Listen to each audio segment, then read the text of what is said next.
Let's talk about learning how to lift weights. And while this applies to everybody, I'm going to specifically be talking about women and women's health. And so, as women, we are now, in this day and age, bombarded with advice that we should be lifting weights. And that advice comes, I see it everywhere. I see it on social media, I see it in magazines, I see it in the news. And I have actively participated in publishing research that says that people should lift weights. I mean, this is part of my kinesiology PhD program where I participated in research that contributes to the body of literature that says people who engage in physical activity are better off. And then you just slice and dice different populations and prove that physical activity, including strength training, is a fantastic way to prevent aging, balance your hormones, obviously grow muscle mass, lose weight or fat loss, and just maintain overall health. So that body of literature is pretty darn complete and conclusive. And there's really no evidence that there is a population of some sort that should not engage in strength training activities. So when you kind of gloss over just like literally any fitness advice anymore, it's women's strength training. I see it over and over again, and of course, I'm thrilled to see it because it's something that's been really an important part of my life, my entire life. Since I was about like 13 years old, I started lifting weights. So it was like something has shifted because back then I was the only girl in the weight room, and I had no idea what I'm doing. Um, Learned since then, and then now we see representation of really strong and powerful women everywhere, participating in activities like CrossFit or Olympic weightlifting and being really strong, really powerful, muscular. And it's now acceptable. It's now kind of desirable to look like that, to lift weights, etc. So it's just something that shifted since kind of my generation. When I was growing up, it was just like we were told, we women were told to not lift weights because it's going to cause muscle growth. God forbid, it's going to make us look bulky, and all of that kind of messaging and misinformation was super prevalent. And I didn't really have access to like learning how to do it. I didn't know much about lifting weights. I just kind of knew I want to do it. Back then, it was kind of like going against the grain of some sort. Versus now, it is just absolutely like, yeah, lifting weights for women is just a fantastic idea, and everyone should do it. And especially if you want to like prevent aging, improve your body composition, balance out your hormones, and just improve your overall health, yes, lift weights. Okay. So I don't think I have to convince anyone that strength training is a good idea at this point. Again, it's super mainstream now. That idea is just like almost getting engraved in everybody's mind, right? So that let's accept that as a fact. And now let's talk about, okay, as a woman who is going through life and is interested in her health, you're bombarded with this information, but there's a disconnect about, okay, now how do I do it? Like, what do I have to do and how do I participate in strength training? Because it's still kind of scary to walk into a gym and just start lifting weights, right? Like, well, what exercises are you going to do? And even if you have an idea of what exercises you're going to do, how do you do them? And are they the right ones? So there's always that question. So it's, if someone who hasn't grown up participating in sports and lifting weights to actively support those endeavors, there is a learning process because it is a skilled movement. If you're going to haul weights around, you're taxing your joints and you're taxing your muscles, and it's kind of like your connective tissue is not maybe ready for that.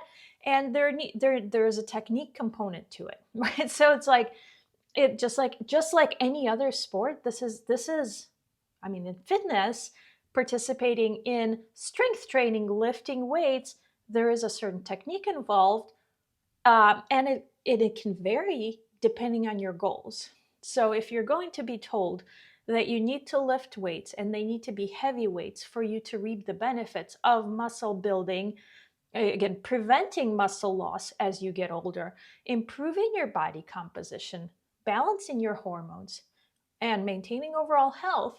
Again, those are all true about strength training, but it's just not clear. Like when I see this advice, that's why I'm making this episode, because when I see this advice, it's completely unclear about what to do and how to do it.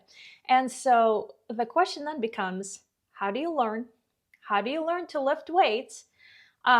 Because in my opinion, jumping head first without any prep is not going to be optimal for you. It's going to leave you frustrated, because you're going to end up either injuring yourself or doing something and not seeing results, which will ultimately leave you frustrated and saying, well, this doesn't work.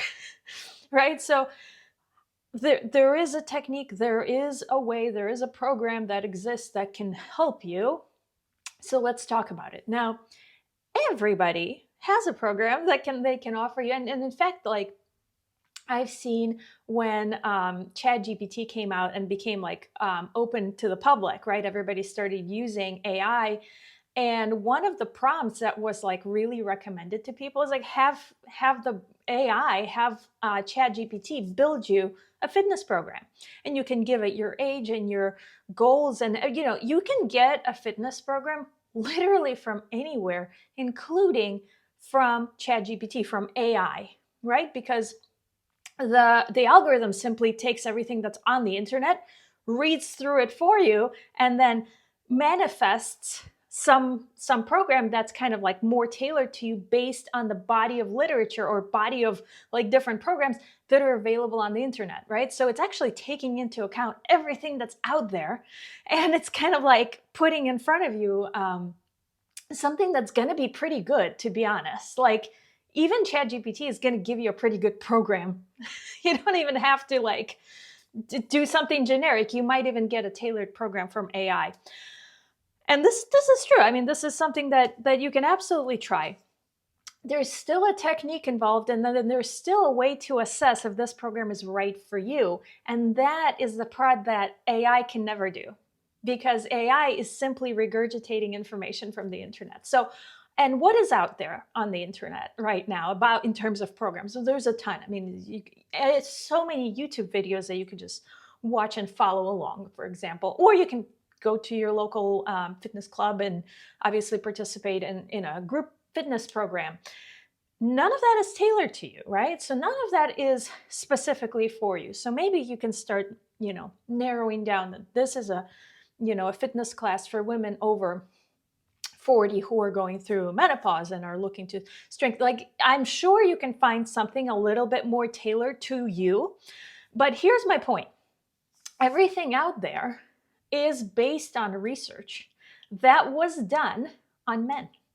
And it was typically, and again, I'm coming from a kinesiology PhD program where we did this too, where most of the research in that field is done actually on college guys, because those are the most readily available types of people who you could do research on when you're in a college setting, in your university setting, right? Like, you need to recruit human subjects to test your programs on. And so the most readily available ones are college kids who are willing to participate in some sort of strength training program, which are going to be your college dudes, right? So the dudes who are maybe already participating in sports or strength training, or if you're looking at a novice population, it's simply like, well, if you would be my subject for my study, I'll buy you a pizza. And it's like literally how this works. I was in that environment. I was part of that. So it's just absolutely, most of these studies are done on college students and prevalently men. And especially like all of the advice that trickles down from those studies and kind of becomes a little bit more mainstream is based on studies done on younger men. Who don't, may or may not have problems with their health and so on. Of course, you can now start finding studies that are more tailored to, this population with diabetes and these sort of biomarkers, like, and then they engaged in strength training. Yeah, it's all out there for sure, for sure, for sure. But the prevalence of the type of advice that we're given is going to optimally work for younger men. And so this is just something to keep in mind. And there's so much information out there based on those initial premises, because again, strength training for women is fairly new. When I was starting, it was actually like a novelty. It was kind of hilarious. Like, I was the only girl by far in the weight room, and everybody was like, oh cool, a girl is lifting weights. And then all of the dudes would swarm and start giving me advice like, well, don't lift too heavy because you're going to get enormous quads and you don't want that.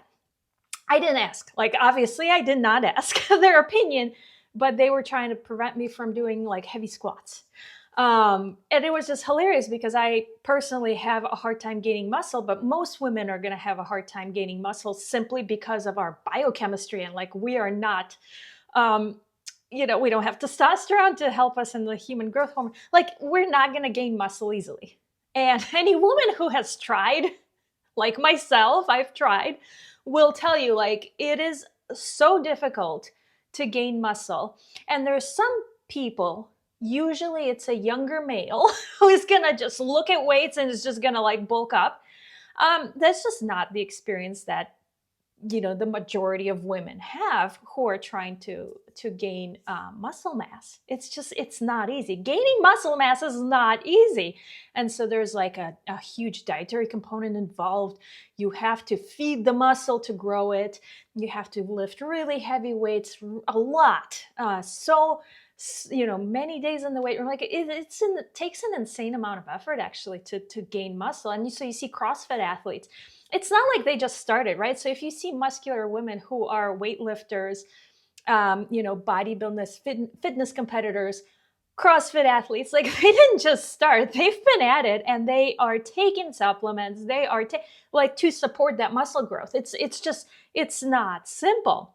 And they are professionals. So we have to keep that in mind when we look at advice like that, which is honestly, all of it is misinformation when it comes to women's strength training. So again, when I was coming up, I was constantly like approached and told, don't lift too heavy. Like, these people don't know me, and I'm trying to lift weights in the gym and just like quiet to myself. They're approaching me and telling me that I shouldn't do that because it's going to affect me XYZ. Like, I did not ask, right? Like, and they're giving me advice about my body and kind of citing some, I don't know what evidence they had that if I lift heavy weights, I'm going to get bulky. There is no evidence, because I've been at this. I've been lifting weights for 25 years. I'm not very bulky. Did not gain too much muscle. I mean, I became denser, but it certainly didn't grow as much as I've tried in my 20s to get more muscular. I just laugh because it's so insanely difficult to gain muscle mass, especially for women. Like, it's a very, very, very intentional process. So here's my point. That advice is actually misinformation. So if random people are approaching it at the gym, that's misinformation. But also, like, on social media, there's a lot of advice out there, and you just have to be mindful who you're taking that advice from and where it's coming from. Because if it's citing old studies that are done on college males, not relevant. It may not be relevant to you. Women have a different composition of hormones, and the hormone profile of women changes throughout their life, throughout the month. I mean, it's constantly fluctuating. So where are the studies on that? Have they like really looked at the hormone profile of women and strengthened? Like, yes, they have. There are some, for sure. But that's likely not what you're being cited when it comes to, the bros at the gym telling you something about, weightlifting. So, okay. There's that piece of misinformation. And then there's the misinformation of when you get pregnant. I've been told this too. Don't lift over 20 pounds. So there's now compounding information. So, you're told by some dude at the gym, like, don't lift too heavy, you're going to get bulky. Not true. Uh, Again, tried it, did not did not get bulky. Um, and then there is the advice that I received from a female doctor who was like, don't lift over 20 pounds, you're going to hurt yourself. She did not know at all my movement history or anything about me. She didn't know I lift weights. She just kind of, we had our 15-minute appointment. I'm pregnant, and she's looking at me and saying like, oh, by the way, don't lift over 20 pounds because you will hurt yourself. And that was it. And then she waltzed out of there. And I'm left with this information like, well, what do I do with that? Like, of course, I continued to lift weights, and I did my research and I listened to my body and all of that. But it was just like, obviously so discouraging, if nothing else, to hear that. And again, it's misinformation that's being peddled not just by gym bros who go on Instagram and tell you that you should do this or it doesn't work, right? Like, there's some of that is pretty obvious, but then there's your doctor who's telling you don't lift weights because you're going to hurt yourself. It's like, do you lift weight? Do you even lift, bro? Is my question to that doctor. Because like, that's a separate science. That's a whole separate science that they do not know about. They're not trained on exercise science. They don't know much about it. And there's a very, very, very little research done on women's strength training, and particularly pregnant women's strength training and postpartum strength training. It's just not out there. It is starting to trickle in, but let's be serious. Like, the amount of research that's out there. So who are the researchers? They're prevalently men, right? So the research is done by men for men. We have to see that. Like, it's time for us to see that and kind of lift the veil of any advice that you're reading. Just like, read who it's by and who it's for. And it's never, almost never, by women for women. And it's just something that, like, I'm starting to just now see and accept, because before I was pregnant, before I had a baby, I also followed that advice religiously, because it was like, well, those people seem really confident that this is like how you're supposed to lift weights and how you're supposed to strength train, and like, this is what works. And I didn't make any concessions for the fact that, concessions being any adjustments, any changes, that I'm a woman of a certain age, that I'm a woman in a certain period of my life with certain hormonal profile. Like, there are things that are super specific to women. Our pelvis is different. Our pelvic floor, well, we both have pelvic floors. Men and women have pelvic floors, but like, our structures are different. So their function is kind of, like our pelvis is a lot more mobile. Again, for childbirth. So just that fact alone will change how I squat, how I set up for a deadlift. Like, there is a female-centric component to technique of strength training, not just how many sets and reps. That might be all the same for people, right? Like, men and women could probably do the same, obviously, right? Like, we've been doing that. But like, even how to lift, I think it's a more important question. And it can get pretty female centric, especially if you're postpartum, especially if you've had kids and if you've gone through a pregnancy. There's going to be a whole set of changes that your body went through that no one has researched. The men certainly don't. It doesn't even, why haven't they researched? It doesn't even occur to them. Why would it? They have never been pregnant. Like, that just makes sense. Like, that's fair enough. So there is no real research about how does the hypermobility of your lower back due to pregnancy affect you postpartum, which is something I think is super prevalent, but it's not something that I've seen studied, right? So, and then there's other issues, again, with the pelvis, but also just like kinesthetic awareness that you kind of have to adjust based on your life stage, based on your again, being postpartum or having had kids even, and haven't kind of addressed certain structural issues that you have gone through a change, but then you haven't kind of got the body awareness back from having gone through that change. So there's a ton of nuance when it comes to women's strength training. And there's a ton of misinformation out there because it's all based on studies of college males. Not all, obviously, but a lot. So if you are a woman who is in pain and are looking to get into strength training, and you're doing strength training and it's causing you pain, there is a point that you can revisit in terms of like, how am I doing this? There's the technique component involved. Okay. If you are a woman who's had kids, who has now started strength training and is experiencing maybe a setback or two because of pain, because it's just kind of not working, you're feeling like you're coming up against a wall here. Again, there's a technique component to how you're lifting. There's a biomechanics technique component to your positions, how you lift weights, etc.